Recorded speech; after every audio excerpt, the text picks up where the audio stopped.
My name is Eric Ledet.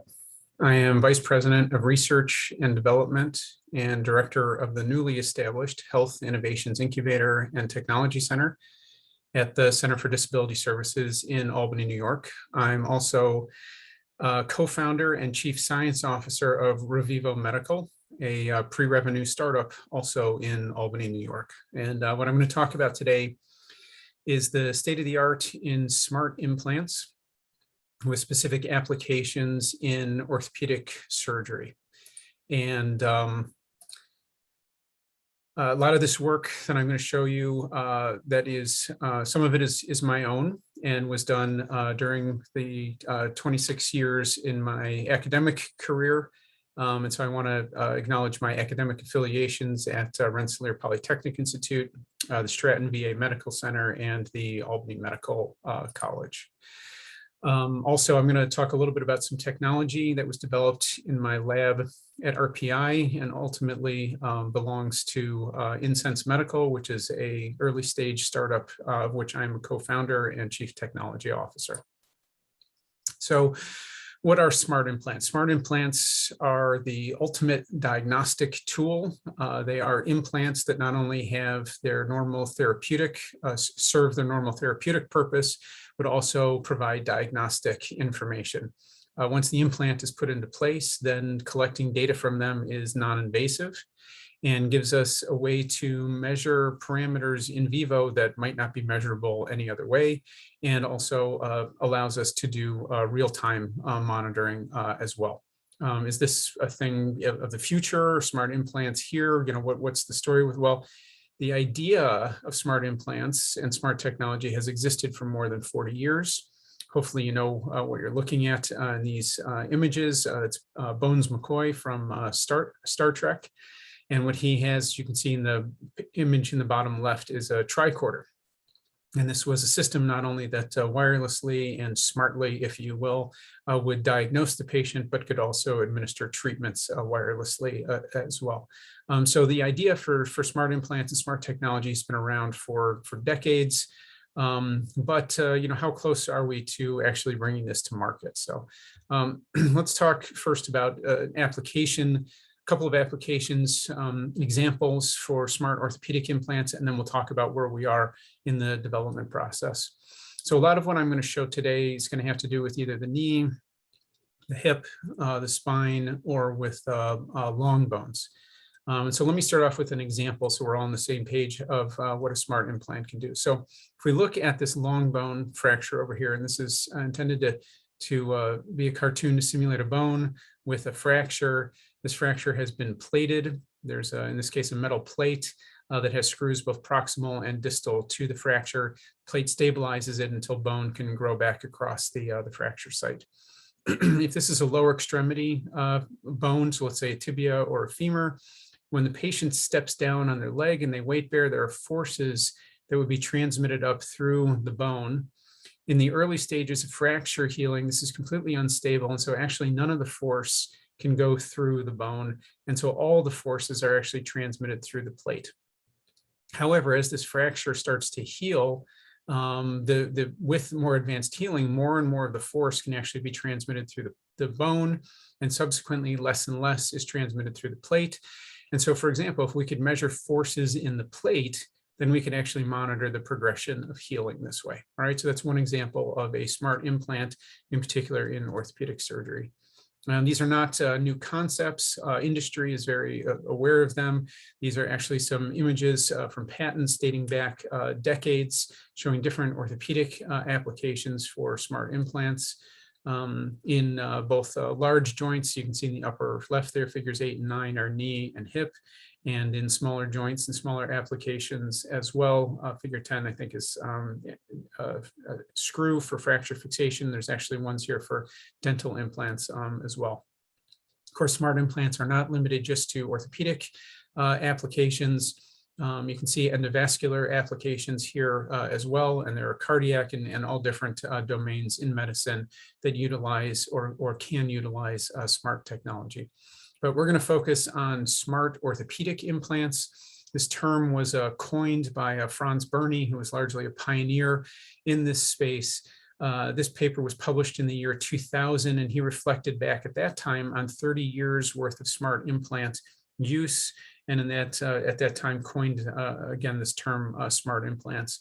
What's shown in these images is actually pretty significant. We're looking at an anterior, posterior, front view of the pelvis and the femurs. And what he did here is he was looking at it, he said, look, the first generation of smart implants, and this is showing a fixation device for hip fractures here in black. He said the first ones of those, there was technology incorporated in them to measure force. And here we had a cable that would come out and extend percutaneously for data collection.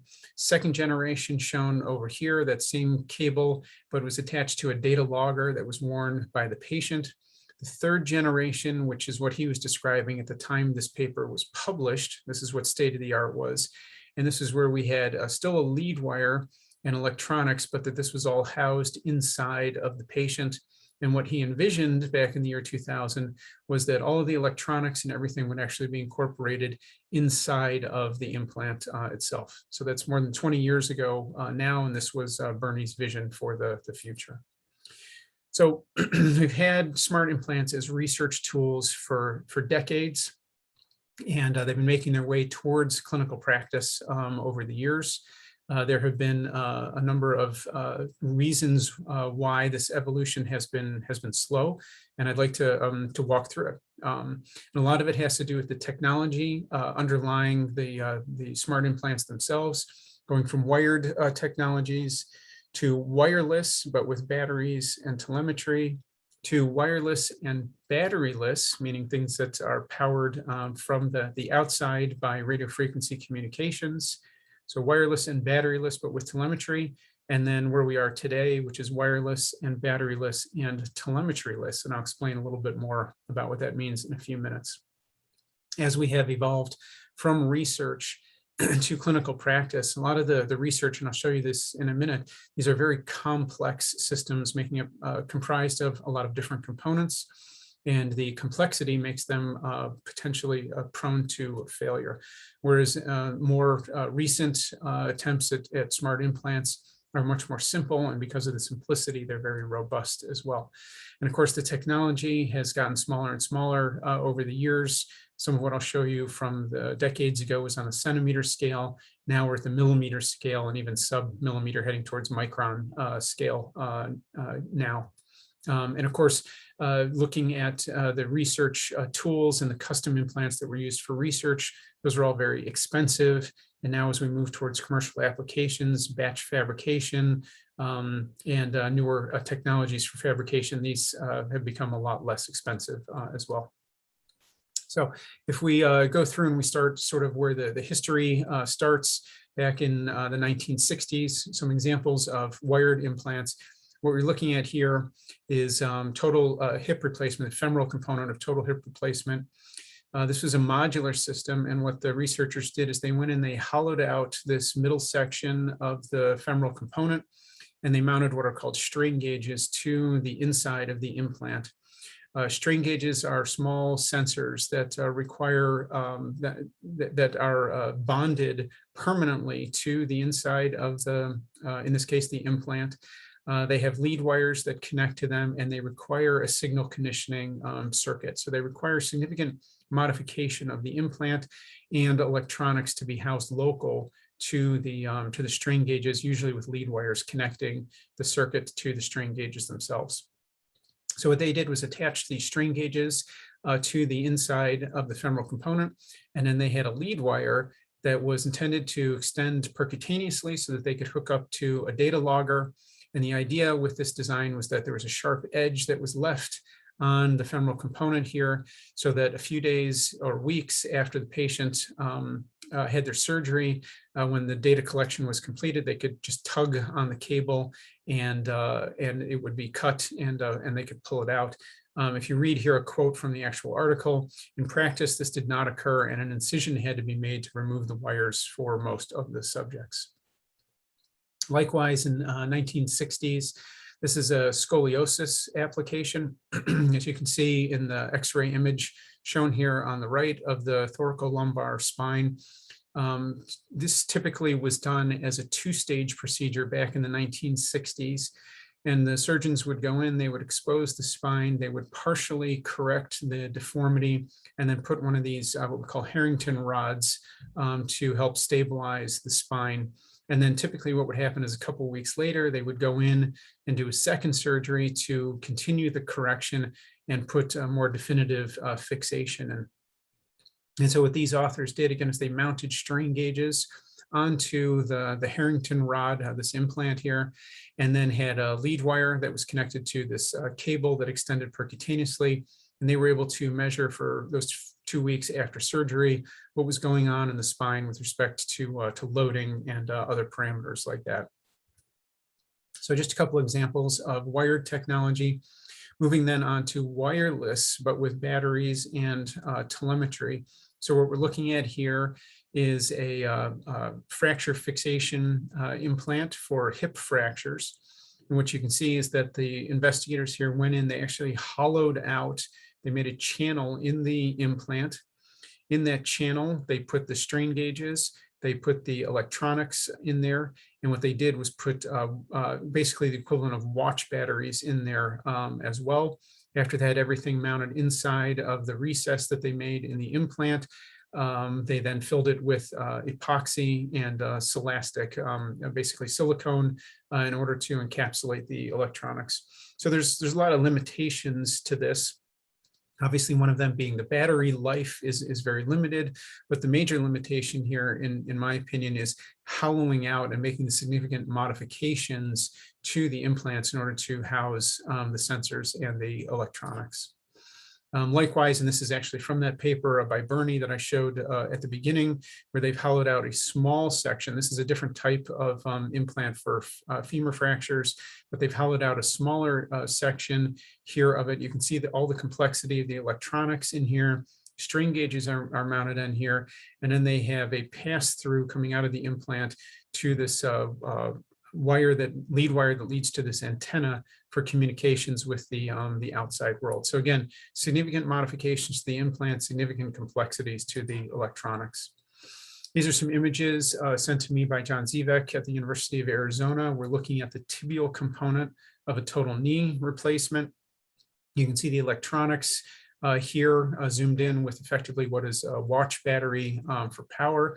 This sits in the stem that goes underneath the tibial component. We're sort of looking at the underside, so looking sort of distal to proximal of this tibial component.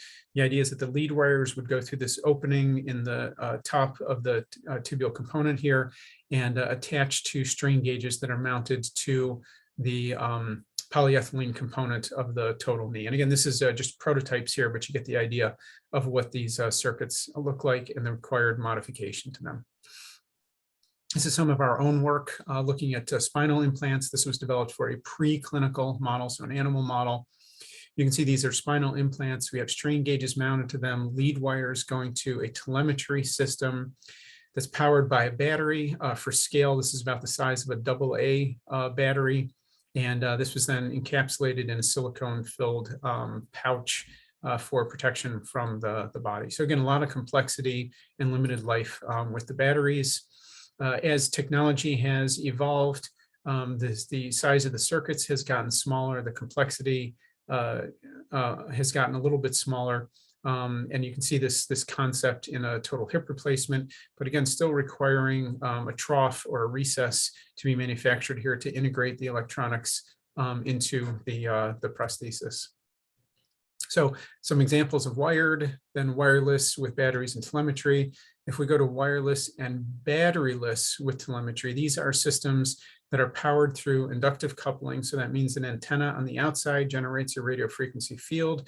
That radio frequency field couples with an antenna on the inside, and power is generated internally in the implant as a result of that.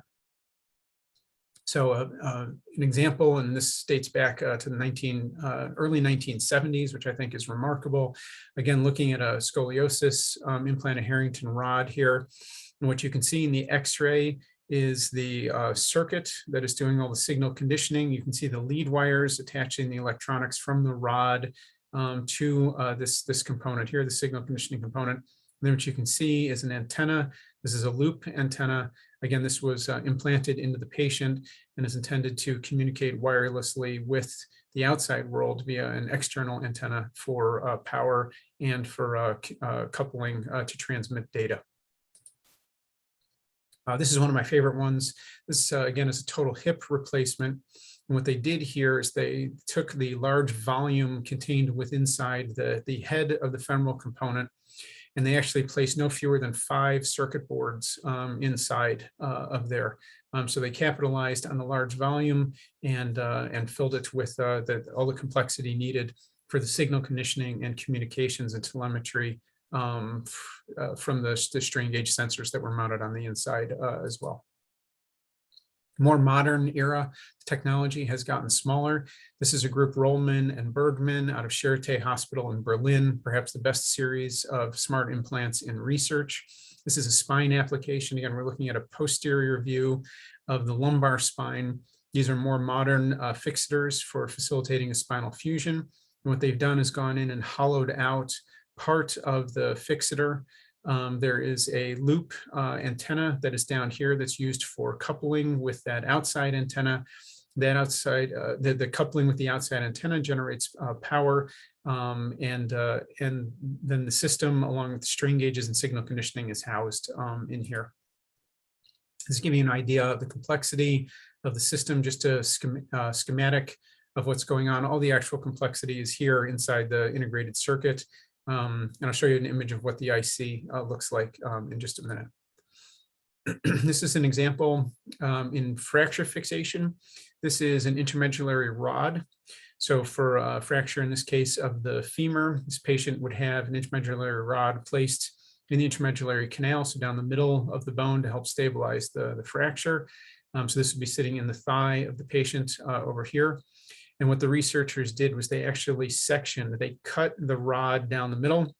They mounted the strain gauges, which you can see all of them here, to the inside of the rod, and then they actually laser welded the rod back together again. So significant modification and changes to the rod, but they were able to get some data during fracture fixation for a small number of patients. This is the e-knee, an example probably of some of the most successful data collection that we've had, and in my opinion, definitely the best name of any smart implant, the e-knee. This is out of Scripps Institute in San Diego with Daryl DeLima as the lead investigator. And what they did was they incorporated sensors into the tibial component of a total knee replacement, again, electronics in the stem, and then an antenna sitting below the metal here to communicate with the outside world. So you can see in the X-ray here, sensors that sit in the modified tibial component, the telemetry and electronics that sit here, and the little antenna sitting out underneath. There's a polyethylene that's sitting here that doesn't show up on the X-ray, and otherwise this is a relatively typical total knee replacement. Again, this is that same group out of Charité Hospital in Berlin, and they have really perfected and modernized this type of technology. Again, you can see that they sectioned through the tibial component of a total knee. They have the coil that generates the power from the antenna when it's coupled with the outside world, and then the sensors, strain gauges, and electronics all housed inside here. Same group showing what they've done for a total shoulder replacement. Again, hollowed out here, lead wires running all the way down to the very distal end where they have the loop antenna for communicating with the outside world. This is contained within a PEEK capsule polymer cap so that the radio frequency waves can penetrate through to the antenna. And then again, showing the latest in total hip, looking at a hollowed section inside of the femur. You get an idea of the size of the strain gauges here. This is 4 millimeters per side for the strain gauges, and the rest of this is the signal conditioning electronics. This gives you an idea of the complexity of the integrated circuit that is in there. And in fact, if you look at the caption here, this is a simplified schematic of what's going on with the electronics. So again, complicated systems utilizing technology. Strain gauges have been around for since about the 1950s. So utilizing technology that is very mature. This is what the sort of smallest version of the integrated circuit looks like that does the signal conditioning for the strain gauges. This is without the antennas or battery. This is without the coupling and power source, et cetera. And these have maintained about that size, but with all the extra accessories that are necessary, it'd be about double that size for the electronics. So things have evolved from wired and wireless to wireless and batteryless with telemetry using traditional technology, and then more recently also using MEMS-based technology. That's micro electromechanical systems based technology. This is a technology that's enabled by microfabrication techniques. So there were some commercial efforts revolving around MEMS 10, 15 years ago. This was a company, OrthoMEMS, that came out of the Cleveland Clinic. And what you're looking at here is a pressure sensing system contained within a silicone ball or blob or whatever you want to call that. The idea was that this could be put into a bone or put into the spine, measure pressure, and that pressure could be indicative of some changes that were going on inside of the body. There was a lot of promotion for OrthoMEMS and this technology over a few year period, and ultimately it did not have any commercial applications. Likewise, this is the E-disc that was made by Thakin, which was an orthopedic company. This is a total disc replacement, intervertebral disc replacement for the spine that would measure forces that were going on in the spine. Again, you can see in the middle here, the hollowed out section showing the electronics. And again, a lot of promotional materials around this, and ultimately this was never commercialized. The one commercial success that there has been is with OrthoSensor. OrthoSensor, and I think the company successfully commercialized this in maybe around 2015 or 16. But what they've done is they've taken a trial component for total knee arthroplasty. So this is a component that is put in temporarily in the operating room. This would be done typically for a surgeon to see whether they have chosen the right size of polyethylene and the right configuration of the total knee. So they put in a trial in the OR, make the decision on whether that's correct or not. If it is, then they open up the final product. So what OrthoSensor has done is they've incorporated sensors. These are MEMS-based sensors into the trial so that the surgeon can get a whole bunch of information objectively about what's going on in the knee, and to make an objective determination on whether they have the right sizing or not. I've been able to get some pricing information on this just recently, and from the one hospital where I got the information, this disposable component that's used for all of about 15 minutes in the operating room cost the hospital about $900. This again was a commercial effort by a company called Intellarod Spine. What they are doing here is instrumenting sort of the modern version of the Harrington rods that I was showing you earlier by putting strain gauge technology onto the rod and measuring what's happening during healing. What you're looking at here again is a posterior aspect of a posterior view of a lumbar spine, showing the modern day rods. And what this is sort of a little clamp-on mechanism that goes onto the rods and tells some information about what's happening there.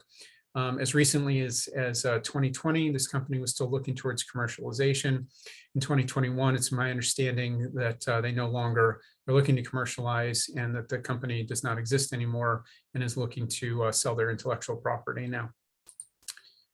So unfortunately, the state of the art in research applications is really complex. These typically are strain gauge or MEMS-based systems that involve telemetry mechanisms and signal conditioning that have antennas for communicating with the outside world.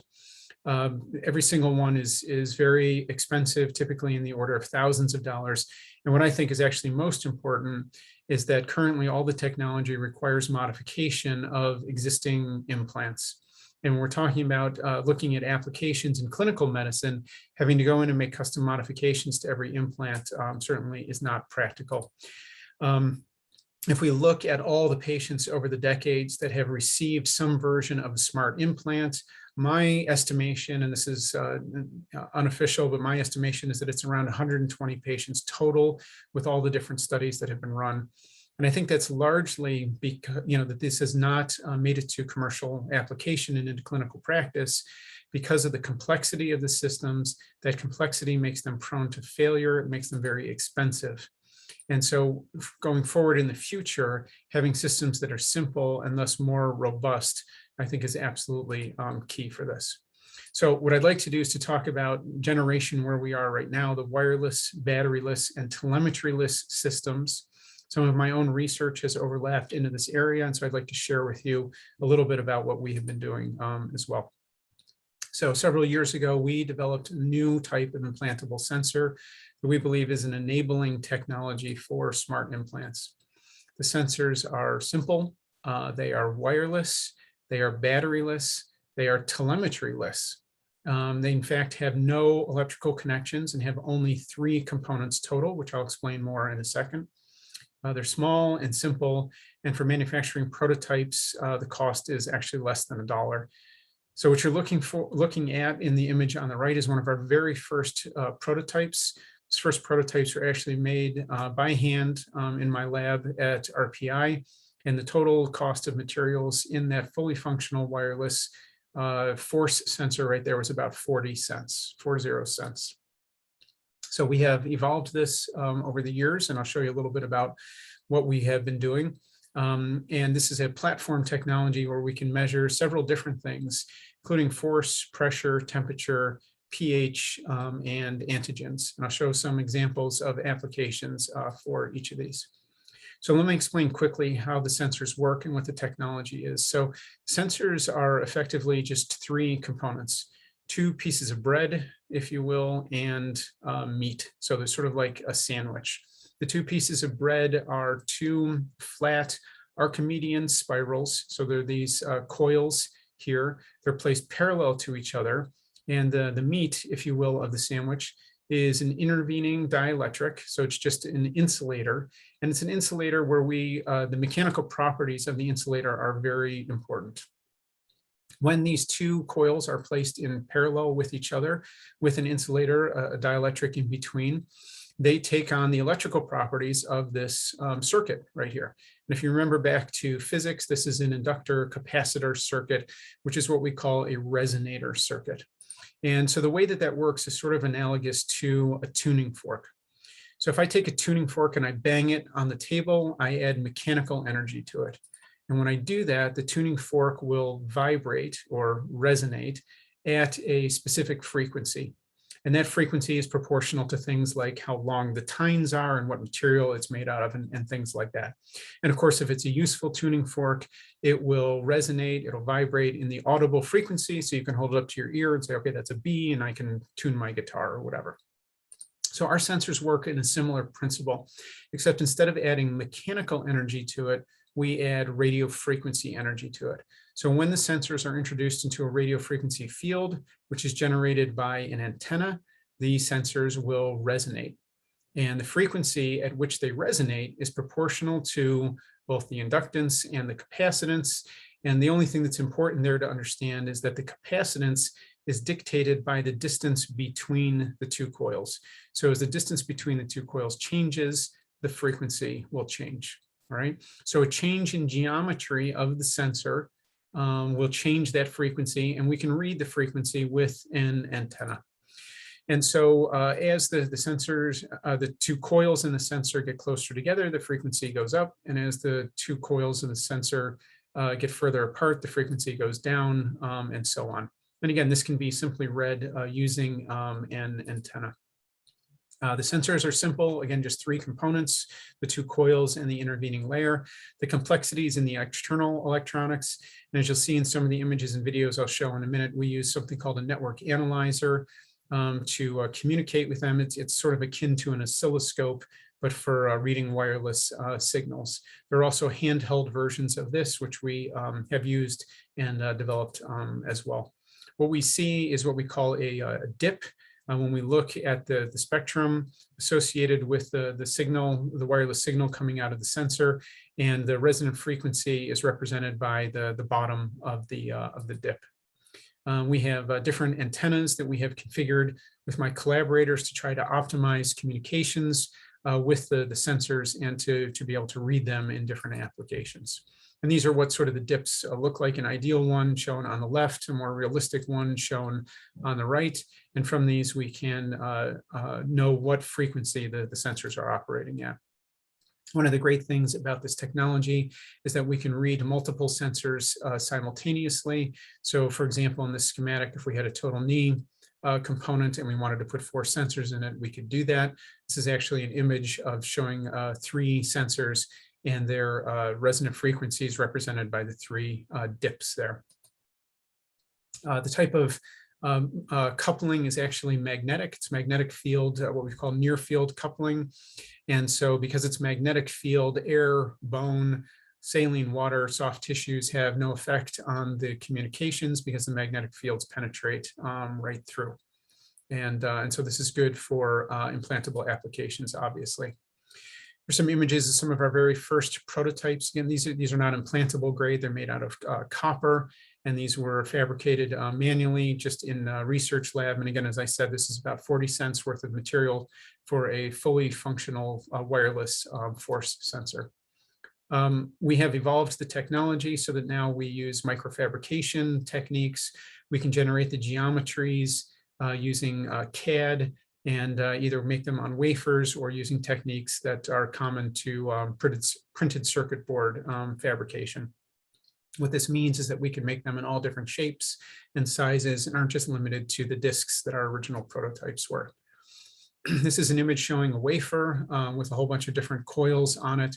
We can then take the wafers, dice them, dice the coils, and take them out of the wafer for further assembly into sensors.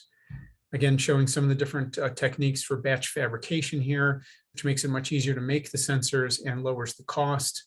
The bottom 2 images are using printed circuit board technology to fabricate. A lot of what you're going to see in the prototypes is copper, just because it's easy and less expensive, but we can have also made functional sensors from gold as well. One of the things with using these techniques is that we can control all the different parameters, the details of the geometry and configuration, which is really important to getting the sensitivity and the signal the way that we want it for each different clinical application.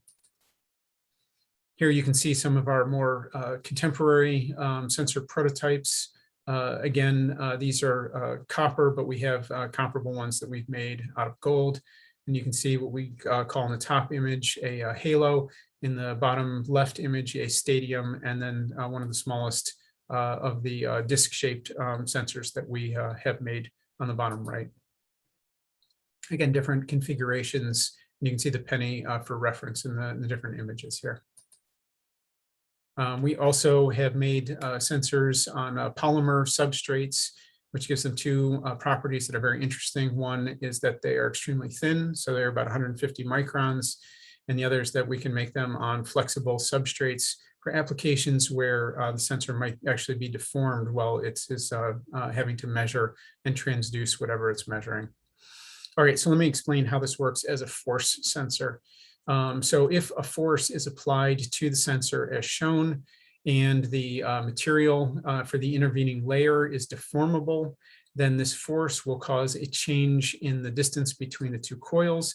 And as I explained already, that change in the distance causes a change in the electrical property called the capacitance, and that ultimately changes the resonant frequency. So what we can do is do a pre-calibration where a certain force corresponds to a certain frequency, and then when we measure that frequency, we know what force was applied. An application for this, for example, is spine fusion. What we're looking at here is a lateral view, or sort of a section view through the lumbar spine, anterior being here, posterior being over here. For a patient who's had an intervertebral disc that is worn out, surgeons will go in, take the disc out, and put an implant in its place to help facilitate fusion. Fusion means that bone grows across from one vertebra to the next. And so kind of like the fracture fixation that we talked about before, initially, when the implant is put into place, all of the forces are being transmitted through the implant. But as bone starts to grow across the space, it shares some of the load with the implant. And so over time with healing, we expect the load in the implant to actually be reduced. So what you can see here is an implant. We call these a cage implant. And this looks very similar to what a typical cage would look like. What we've done is made it a two-piece system instead of a single system. We take one of our sensors, drop it in between the two pieces, reassemble it, and then we have a functional load cell for measuring forces in the spine. This is a video, just an early prototype, slightly larger and thicker sensors, so a little bit more crude, but just to illustrate the concept here. So the sensor is just dropped into place. Implant is assembled together, no modifications to the implant necessary, no electronics, no circuits, anything like that, no batteries. And as we apply a force, you can see in real time the shift in the resonant frequency, which again is indicative of the amount of force that's being applied. So relatively simple compared to existing technologies. We did a preclinical, so this is an in vivo animal study, looking at the forces through the implants during healing. So the x-axis is time post-op following a fusion surgery. And what we see is that, as expected, there's a significant reduction in force as more bone is forming through that disc space and a fusion is occurring.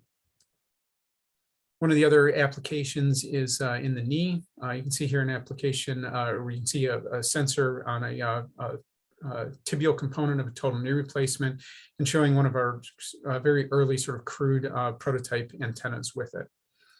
In this video, this is a plastic sawbone model. So these are plastic components, not metal components. But just to illustrate the concept of how simple this is. So if we wanted to measure the force in the tibial femoral joint, we could take a sensor, simply place it in between the bone and the tibial component, reassemble the knee with no modifications to that implant whatsoever. Again, this is an early stage antenna, but bringing the antenna in close to the sensor. And we can see the signal indicative of the resonant frequency. And then as force is applied to the knee, you can see the change in real time of the signal from the sensor. So one of the things that we use the sensor technology to do is to measure patellofemoral forces. So during total knee arthroplasty, the backside, the posterior aspect of the patella is typically removed or resurfaced, and a polyethylene component, which is typically called a button, is put on to the patella. These have a smooth surface for articulating with the femur, and then they attach to the patella by these three pegs. So we wanted to measure patellofemoral forces. So what we did was we integrated three sensors over the three pegs, as you can see here, to be able to measure the patellofemoral force. What we did is we simulated by 3D printing in plastic a patella. We actually put the patellar button with the sensors instrumented onto it. This is a larger loop antenna. You can see in the image here that we can measure the resonant frequency of all three sensors. And then to calibrate and test, we put this into a mechanical testing machine and load the patellar button so that we can monitor and calibrate the changes in force that we see. Here, what you can see is the applied load in blue and the measured load in red, so pretty good fidelity with respect to the forces being measured by the wireless sensors. The goal of this research was to use the sensors in these instrumented patellas to actually measure forces and to determine how sensitive patellofemoral forces are to sizing of the poly implant. In other words, how close does a surgeon have to be to getting the exact proper thickness of poly relative to the amount of forces that will be generated in the patellofemoral space, patellofemoral joint. And so what we did is we instrumented these patellas in a cadaver. Here you can see one of the instrumented implants, bringing the antenna in to measure the amount of force. And what we did is, after the implants were put into place, we closed up the knee, and then we would flex and extend, starting from full extension and then going all the way to 90 degrees of flexion, measuring the patellofemoral forces. And we did that with different thicknesses of poly to see how sensitive patellofemoral force was to polyethylene thickness. And surgeons, of course, told us that it didn't matter at all how close they were. And it turns out that in full extension, they're absolutely correct. When we did the optimal thickness versus adding 1 millimeter versus 2 millimeters of oversized versus 1 millimeter of undersized, it actually made very little difference at all. And however, what we saw starting at 45 degrees of flexion is that there is some changes, some differences in the patellofemoral forces depending on poly thickness. And then as we reached 75 degrees of flexion and then ultimately 90 degrees of flexion, what we saw is that patellofemoral forces are actually very sensitive to the thickness of the poly, and that it is really in the surgeon and patient's best interest for the surgeon to be within 1 millimeter of thickness of the appropriate polyethylene. One of the other applications that I talked about at the very beginning is fracture fixation.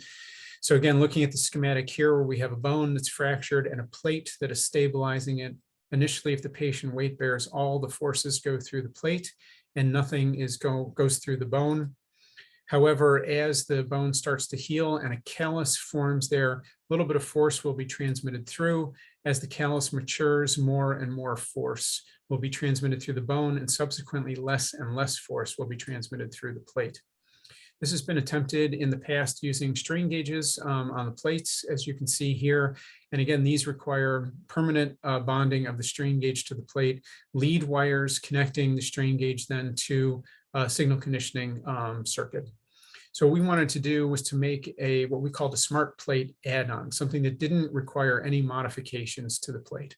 So what we did is we came up with a concept that we call a force concentrator. So again, here's the fracture plate. Here's a fracture plate. And what you notice is that there is a little add-on accessory here that we call force concentrator. And in between the force concentrator and the plate is one of our sensors, a force sensing sensor. And so as the patient weight bears on this fracture, what happens is that there's a little bit of bending of the plate, and that bending of the plate causes a transverse force, compressive force, to be applied to the sensor, and we can measure that compressive force. So an applied axial load causes a transverse force. That transverse force then causes a deformation of our sensor. And again, through the change in capacitance and frequency, we can then know what the applied force was and how much is being transmitted through the plate versus how much is being transmitted through the fracture. And that's indicative of healing. We spent a significant amount of energy trying to optimize the force concentrator design. This is computer simulation of finite element analysis showing the fracture plate, looking at the force concentrator with an empty gap showing how much it will actually deform when the plate is loaded. And here's one with a simulated sensor in it so that we can measure the amount of force that would be applied to the sensor too. This is a solid model. This is a commercially available plate that we just used as a model for our force concentrator. And here you can sort of see the integration of the force concentrator to the plate. This is physical models. These were just 3D printed. This is a plug that fills an empty hole that's over the plate, and the sensor would normally sit in this space. We wanted to show, illustrate with these images, the change in the gap between the unloaded state and the loaded state of the femur. So the way that this works is that a plate is placed onto the femur in exactly the normal clinical fashion. Here we have an osteotomy that we use to simulate a fracture. There's typically an open hole directly over the fracture site. That hole is filled with a little cap that we call the top hat that acts as a platform for the sensor. Once the top hat is in place, and this is an early prototype of a force concentrator, is put over the fracture site. Screws are placed through the force concentrator just the way they would normally be placed to the fracture plate. You can see these screws are very long. They're actually the only ones that our rep could get for us. So normally they would be much shorter screws, but screws are placed through the fracture plate and the force concentrator in the same fashion that they would be normally. And then a sensor is dropped into the space between the force concentrator and the top hat. and ultimately everything is tightened down. We then took the femurs, placed them into the mechanical testing machine, loaded them up to 700 newtons, which is simulating single leg stance while we were reading the force through the fracture plate. And we simulated 3 different conditions: an empty defect, simulating the acute period after the injury and after surgery. Then we put a silicone puck to fill the defect. That's simulating a soft callus or the earlier stages of healing. And then finally, we put a polymethyl methacrylate, basically a hard plastic puck, to fill the defect to simulate hard callus and later stages of healing. What you can see here, again, by watching the network analyzer, is the system is very sensitive to loading. Even just very small loads applied here by hand cause a very measurable shift in the frequency, indicative of force being applied to the sensor. And what we saw with increasing load is that we can differentiate very well between the different stages of healing.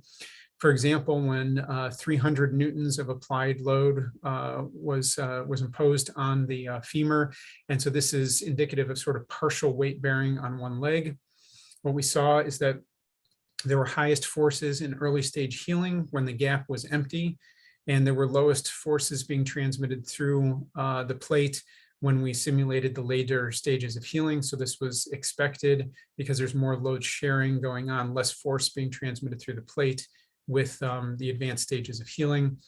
And when we got to 600 newtons, which is almost single leg stance, what we saw is, again, very little, the most forces transmitted through the plate with early stage healing, and very little force being transmitted through the plate with the later stages of healing, because the force is all being transmitted through the bone.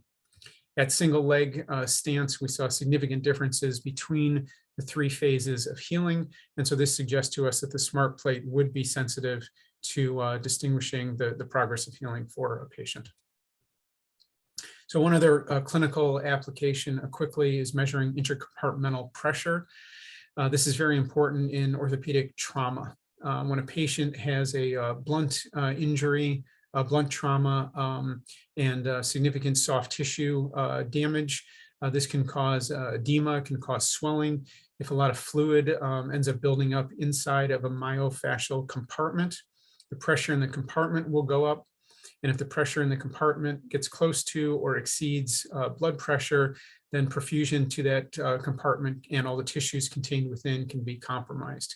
So the way the trauma surgeon will monitor what's going on in the compartment currently is to use a needle manometer, and there are a lot of limitations to measuring pressure that way. So we thought perhaps a sensor could be configured with a dielectric and an intervening layer that was sensitive to hydrostatic pressure changes. If a material that is sensitive to changes in hydrostatic pressure is used as a dielectric, then a change in pressure will cause a change in that gap between the 2 coils. And as I previously explained, we can measure that then. So we're working on an injectable configuration. You can see the stadium-shaped coils in the bottom left there that would go into a housing for injection through either an 8 or perhaps a 10 gauge needle. And that is the goal. As a proof of concept, we wanted to make sure that we could measure these low pressures. So we developed a pressure sensor. This obviously is not one for injection. It's the wrong shape and the wrong size, but just an early stage prototype for proof of principle. To give you an idea, this is about 1 centimeter in diameter. This is just a crude 3D printed housing to be able to drop the sensors in so that they will be able to measure pressure in situ. We did a calibration, again, with applied pressure shown in blue here, and the changes measured by the sensor shown in orange. A little bit of a phase lag and a little bit of a magnitude adjustment that we need, but pretty good fidelity, and certainly showing some promise of the technology. So to do a proof of principle on this, again, using the larger, not the injectable, but the larger prototype sensors, we went into the porcine hind limb, created fasciotomy, conducted a fasciotomy to place the sensors in. You can see a sensor being placed into the fascia here into the compartment. Once the sensor in the housing was put into place, we closed up the fascia. We then took a catheter and inserted it into the compartment so that we could inject a bolus of saline to simulate compartment syndrome. And then we also, at the very top of the screen, you can see we had another reference transducer in there so that we can measure the applied pressure that way as well. We brought in an antenna so that we could measure the sensor wirelessly. And this is what we saw. Each of the dotted lines here represents a bolus injection, again, simulating the acute compartment syndrome. You can see then that there's a little bit of a phase lag and a little bit of a magnitude mismatch here, but generally this results show promise for the technology. And we continue to work now to try to shrink the technology down and get it into a package that is injectable. So final examples here are of a pH sensor. So there are pH sensitive hydrogels. These are polymers where the structure of the polymer is dictated by crosslinks. And in a pH sensitive hydrogel, crosslinks either break or are formed in the present or as pH changes as it goes up or down. When crosslink breaks or crosslinks break, the hydrogel will swell, and as crosslinks form, the hydrogel contracts. And so in this way, because of the contraction and the swelling of the hydrogel, we can use that as the intervening layer for a sensor and theoretically make a pH sensor. And I'm showing this is not data that we generated. This is pretty mature technology showing the change in the physical dimensions of the hydrogel going from pH 9 to a pH of 3. So again, a change in pH causes swelling of the hydrogel, change in the distance between the coils, change in capacitance and frequency that we can then measure. So our application for this that we did try was an infection detection application.